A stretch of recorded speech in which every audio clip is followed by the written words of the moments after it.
Assalamualaikum warahmatullahi wabarakatuh. Selamat pagi dan salam sejahtera untuk kita semua. Perkenalkan, saya Dr. Lasmiatun, SE MSI, merupakan salah satu dosen di program studi S1 Manajemen di Universitas Muhammadiyah Semarang. Pada kesempatan ini, saya akan memaparkan terkait dengan materi mata kuliah yang saya ampu di semester ini, Ekonomi Manajerial, dengan bobot 3 SKS dan 14 kali pertemuan real dan 2 kali pertemuan untuk ujian, dan setiap pertemuan sudah dirancang sesuai dengan JPL yang dibebankan di mata kuliah Ekonomi Manajerial dan sudah saya turunkan ke CPNK dan selanjutnya ke sub CPNK dan yang tertuang di dalam RPS. Saya menerapkan pembelajaran aktif untuk meningkatkan partisipasi mahasiswa selama kuliah. Video ini dibuat dengan tujuan untuk memenuhi salah satu persyaratan sertifikasi dosen tahun 2025, yaitu pernyataan diri dosen. Saya akan memulai menjelaskan secara singkat tentang deskripsi mata kuliah Ekonomi Manajerial. Pertemuan pertama akan membahas pengertian ekonomi manajerial dan konsep-konsep ekonomi manajerial. Hubungan antara ekonomi manajerial dengan ilmu ekonomi tradisional, hubungan ekonomi manajerial dengan ilmu-ilmu pengambil keputusan, hubungan ekonomi manajerial dengan administrasi bisnis. Pertemuan kedua membahas pengertian nilai, kendala-kendala, dan teori perusahaan, peranan dunia usaha dalam masyarakat, manajer sebagai pengambil keputusan, peranan dunia usaha dalam masyarakat, sifat dari laba, hubungan antara nilai total dengan marginal, hubungan antara nilai rata-rata dengan marginal, dan tentunya ada multi choice di sini.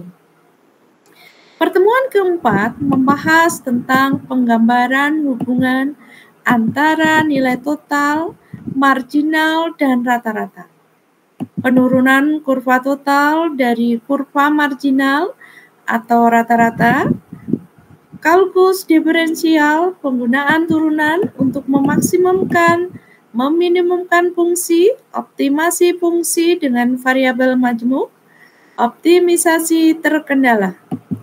Pertemuan kelima membahas penggunaan turunan untuk meminimumkan fungsi optimisasi fungsi dengan variabel majmuk, optimisasi terkendala.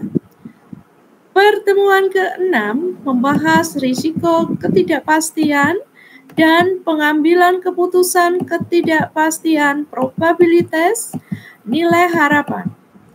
Pertemuan ketujuh membahas teori dan perilaku konsumen, persamaan garis di dalam anggaran, penggunaan kurva indifferent.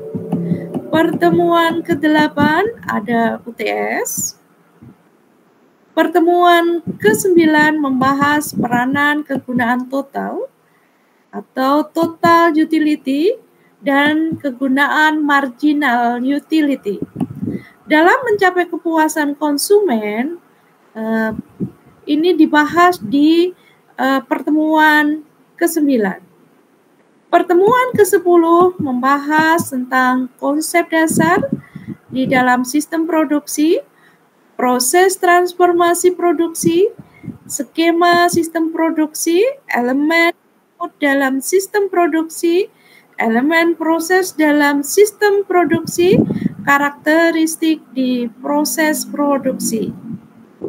Pertemuan ke-11 membahas tentang the law of diminishing marginal returns, isocost, return to scale, elemen output dalam sistem produksi, konsep dasar teori produksi, sistem produksi just in time, atau istilahnya JIT. Pertemuan ke-12 membahas tentang konsep produksi jangka pendek dan jangka panjang, analisis produksi jangka pendek, penggunaan produksi Cobb-Douglas jangka pendek, konsep produksi jangka panjang long run production concept, kurva Esequan atau Esokos kurva, kurva keseimbangan produksi. Pertemuan ke-13 membahas penerimaan total, biaya marginal, biaya implisit dan implisit, fungsi biaya, fungsi penawaran, hubungan antara biaya marginal dan biaya total rata-rata. Pertemuan ke-14 membahas penetapan harga pada pasar persaingan sempurna, pure or forward competition, dan pasar persaingan monopolistik competition. Pertemuan ke-15 membahas penetapan harga pada pasar oligopoli setiap struktur market. Pertemuan ke-16 membahas tentang UAS. Berikut merupakan cuplikan pembelajaran secara sinkronis tatap muka di ruang kelas. Pagi dan salam sejahtera bagi kita semuanya.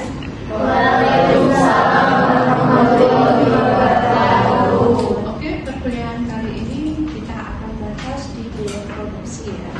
Di mana biaya produksi ini nanti ada kaitannya dengan marginal cost, review cost, fixed cost ya, dan marginal cost. Kita lihat di layar.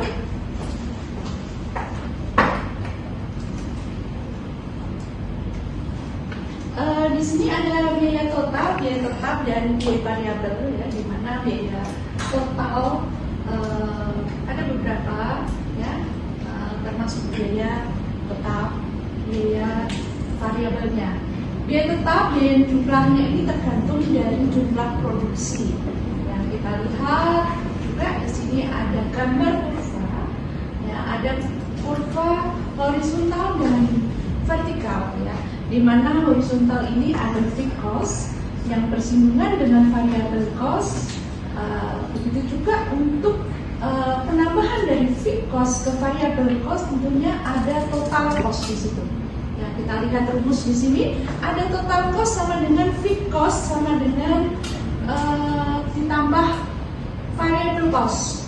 Ya, coba kita lihat berikutnya, dan juga ada biaya rata-rata ya, di mana biaya rata-rata ini dikeluarkan untuk memproduksi satu unit output yang besar. Rata-ratanya ditentukan oleh biaya tetap. Rumusnya ada overhead cost ya, sama dengan overhead fixed cost ditambah overhead variable cost, atau total cost dibagi quantity, istilahnya Q ya, sama dengan fixed cost dibagi quantity sama dengan fixed cost dibagi quantity. Ya. Bisa juga AC di sini ya, biaya rata-rata jangka pendek, dan overhead fixed cost sama dengan biaya tetap, biaya rata-rata jangka pendek, dan overhead fixed cost biaya variabel rata-rata di jangka pendek tersebut. Di mana kurva quantity ini ada overhead fixed cost bersinggungan ya dengan overhead variable cost ya. Di mana variable cost juga bersinggungan dengan overhead cost. Ya, kalian lihat pada gambar kurva di sini ya. Saya bahas terkait dengan biaya marginal. Biaya marginal ini tambahan biaya untuk menambah sebuah produksi. Ya, ini dalam satu unit.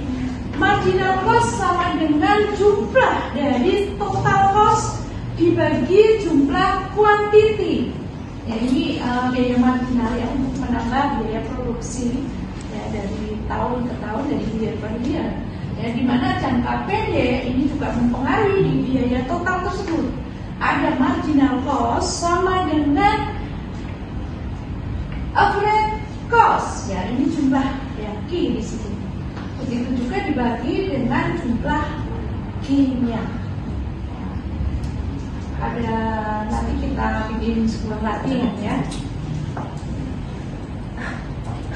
Oke, nah kita bahas terkait biaya total jangka panjang.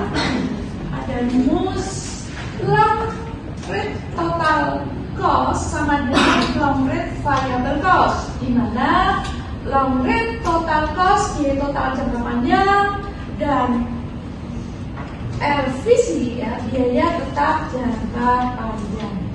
Ya, ini total jangka panjangnya.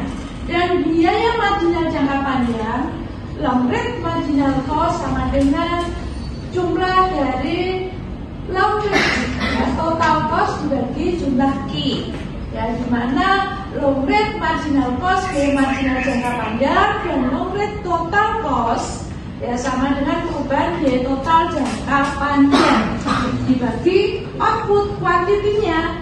Nah, begitu juga biaya rata-rata jangka panjang, ada long rate average cost sama dengan long rate total cost dibagi dari jumlah Q. Ya. Oke, next ya. Ini kita bahas terkait dengan skala produksi ekonomis.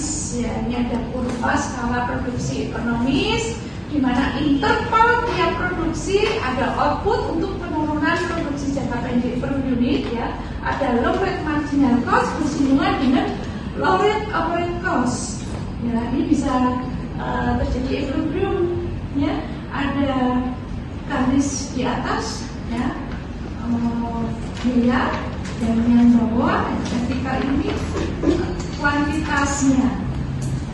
Pertanyaan sampai di sini sudah. Kalau nggak ada, saya lanjut. Sudut kemiringan kurva biaya ya. Ini ada rata-rata jangka panjang, average cost ya. Ada yang mempengaruhi ke kanan dan ke kiri karena terjadinya hukum LDR ya. Long rate ada sebuah perubahan di skala produksi ekonomis ya, karena ada average cost yang terjadi ya. Istilahnya demand and supply ya, demand review di sini ya. Ada karakter hasil skala yang menarik di setiap biaya dan kuantitas ya. Ada gap di gambar A dan B. Ada pertanyaan sampai di sini? Oke, kalau tidak ada, saya kasih soalnya. Demikian deskripsi singkat serta cuplikan proses pembelajaran dari mata kuliah Ekonomi Manajerial. Saya mengucapkan terima kasih kepada seluruh tim penilai dan panitia Dirjen Dikti LP3M Universitas Muhammadiyah Semarang, teman sejawat serta mahasiswa di Universitas Muhammadiyah Semarang. Mungkin itu yang dapat saya sampaikan dan saya paparkan pada kesempatan ini. Lebih dan kurangnya saya mohon maaf yang sebesar-besarnya. Wassalamualaikum warahmatullahi wabarakatuh.